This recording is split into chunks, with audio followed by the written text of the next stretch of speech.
Really, basically in England, to go to court now, you have to be very rich or very poor.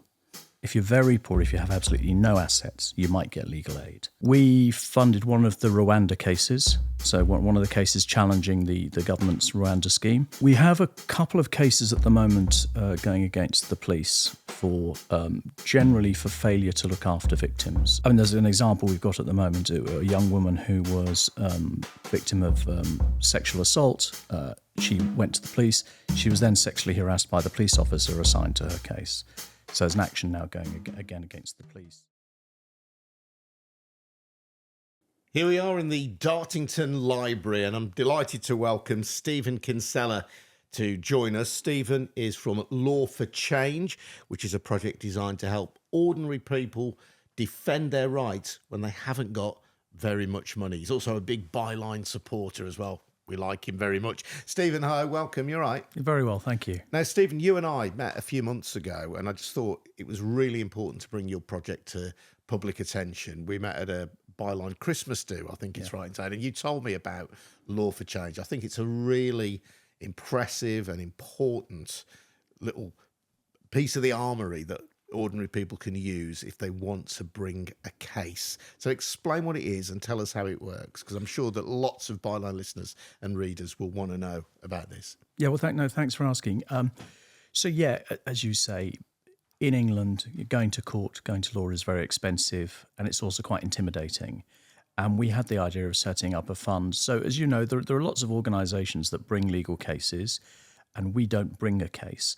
But we gather together sufficient funds, and then somebody who, for instance, feels that they've been let down by the police, or an organisation that wants to challenge failure of this government to take climate concerns very seriously, for instance, they can apply to us through a law firm, because we will only take applications from a law firm or maybe from an organisation like Greenpeace or Friends of the Earth, and we will then look at their case, and if we believe it's got a reasonable prospect of success, we will then provide the funding for them to take the case. So what kind of cases have you brought so far? Well, a few examples. So we funded one of the Rwanda cases, so one of the cases challenging the government's Rwanda scheme. There was a case in the Supreme Court about 2 weeks ago that effectively ruled that a company that wanted to engage in fracking in the Surrey Hills hadn't done a full environmental assessment, and they had to actually take account of all the costs of not just of the drilling or the impact of the drilling, but also the effect of burning the fuel that they extracted. So that was a good example of a legal case. An issue, a question of law, public law, went to the Supreme Court. The individuals couldn't have brought it themselves. They'd run out of money. I mean, they'd taken it to the High Court. They'd gone to the Court of Appeal. They didn't have the funding to go on to the Supreme Court. And you're called Law for Change. Law for Change.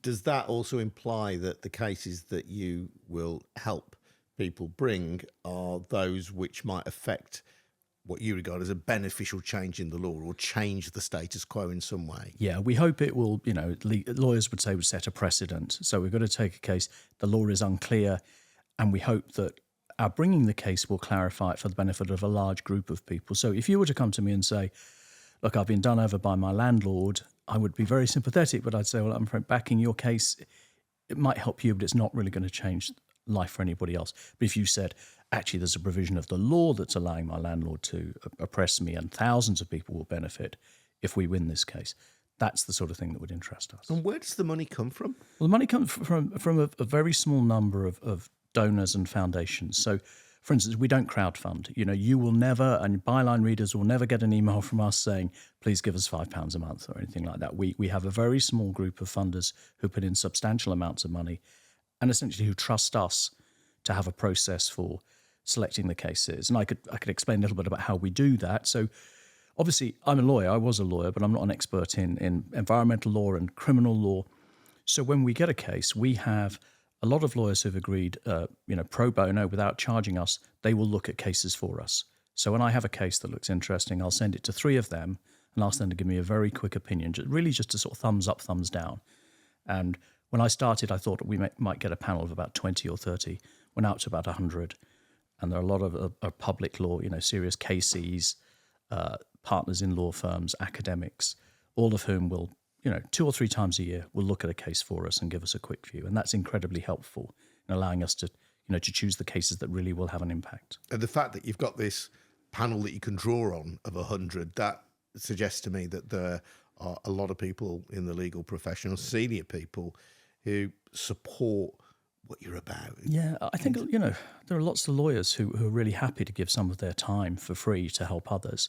And this is, we've provided a mechanism, a platform for them to do that. And it's very, it's very encouraging to me, because I said I didn't know what the reaction would be. I didn't know really how many would say yes when I started on this. And we've only been going, a bit over a year. It's still a new project. And you mentioned as well that ordinary people, although you do ultimately help them, they don't apply to law for change. They either have to get a law firm to act as an intermediary to then apply to you, or an NGO, non-governmental organisation like Greenpeace. Why is that? That's because we're not a law firm. So we're almost virtual. I mean, we're a fund. We don't have staff. We don't. The money that we get goes into the cases. We don't really have any overheads, or very few overheads.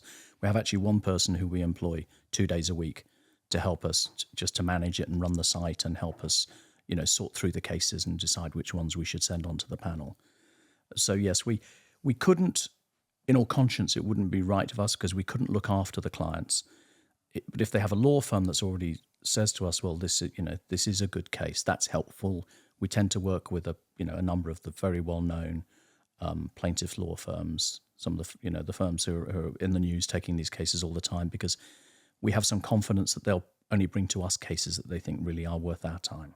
So if an individual is listening to this or watching this and has a legal issue that they think will affect thousands of other people, and they can't afford to bring the case on their own, they could approach a law firm and say they've heard about law for change. They want to bring about a change in the law through setting a new legal precedent. Yeah. That's the way to do it. That's the route. That's the way to do it. And what I'd also say is they could look on our website, and through that they could see the law firms that we tend to be working with. So if they don't really know lawyers in the area, I think just looking at our site might help them to identify which are the good plaintiff law firms out there who are known to us and who, we might, be receptive to taking an application from. Can you tell us about any up-and-coming cases that you've got that are on the blocks? On the blocks, I'm trying to think. We have a couple of cases at the moment going against the police for generally for failure to look after victims. So what will happen is that a woman who's maybe being harassed or threatened by her partner goes to the police, and for whatever reason, that's not acted on. And in some cases, the woman has been murdered by her partner. Another one, they committed suicide. And so cases are being taken to try to establish the responsibility of the police, not to punish the police, but to try to get them to change their practices so as they take these issues more seriously and deal with them better. So we've got a couple of those cases in the pipeline at the moment. At any time, we have about 20 cases that we're supporting. There's a parallel here, isn't there, I think, with the demands for the Hillsborough Law. And the Hillsborough Law is demanded by families of the victims of the Hillsborough disaster in 1989. And they point out throughout much of their struggle to get justice, the public organisations that were confronting them, like the police, were publicly funded, but they, as individuals, had to raise the cash under their own steam. An individual has the same disadvantage, and in a sense, you're trying to plug that gap. Yeah, they do. I mean, the problem in our system, really basically in England, to go to court now, you have to be very rich or very poor. If you're very poor, if you have absolutely no assets, you might get legal aid if you've got a good case. And so there's an example we've got at the moment, a young woman who was victim of sexual assault. She went to the police. She was then sexually harassed by the police officer assigned to her case. So there's an action now going again against the police. And in fact, the police, as I understand it, accept all the facts of the case, but they gave the officer a stern talking to. He wasn't really seriously disciplined. Now, she could take the case, but because she had a few £1,000s in the bank, the legal aid authority said, well, we'll want that money from you. So we were faced with someone who'd already been traumatised twice, is going to have to go through a court process that will also be traumatic, and was going to lose their savings. So we came in and said, well, we will cover your savings, and that will then allow you to access legal aid.